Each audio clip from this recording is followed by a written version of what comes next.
오늘 조선일보 사설은 국정 실패로 5년 만에 정권 넘긴 문의 다음 정부 품평입니다.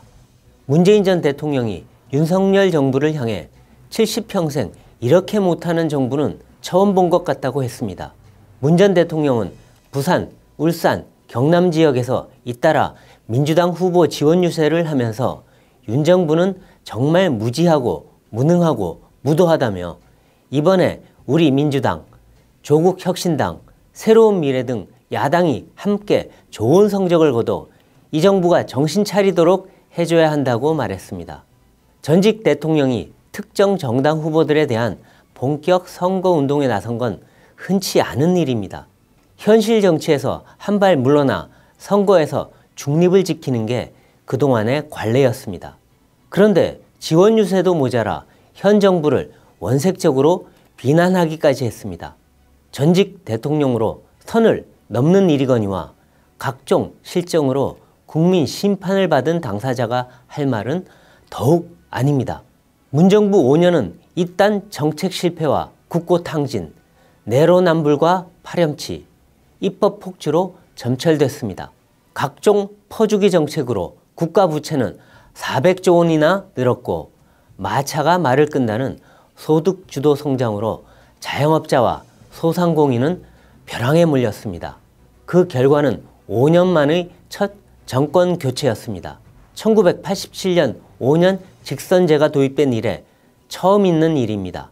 실패한 정권이라는 국민평가가 내려진 것입니다. 민주당 내부에서도 책임론이 제기됐습니다. 문정부가 정권 재창출에 실패했으니 책임을 져야 한다는 것이었습니다. 실제 공천 과정에서 임종석, 노영민 전 비서실장 등 친문 핵심 인사들이 줄줄이 배제됐습니다. 그럼 문 전 대통령이 현 정부를 품평할 자격이 있나요? 그는 퇴임 후 걸핏하면 현 정권을 비판하고 자화자찬을 했습니다. 잊힌 삶을 살고 싶다더니 자신의 사소한 일상까지 소셜미디어에 올리며 책방을 열고 다큐 영화를 찍었습니다. 5년간 이룬 성취가 순식간에 무너져 허망하다고 했고 감사원 감사엔 무례하다고 화를 냈습니다. 자신의 임기 때 준비를 시작한 잼버리 대회가 파행을 빚자 국격을 잃었고 부끄러움은 국민 몫이 됐다고 했습니다. 재임 때 반대하지 않던 후쿠시마 오염 처리수 방류엔 정부 대응이 잘못됐다고 했습니다. 자신이 5년 동안 책임졌던 국정이 남긴 후유증이 국민들의 일상을 짓누르고 있는데 책임감도 못 느끼나요? 정말 무지, 무능, 무도하고 실패한 정부가 누구였는지 스스로 되돌아봐야 할 것입니다. 오늘 조선일보 사설이었습니다.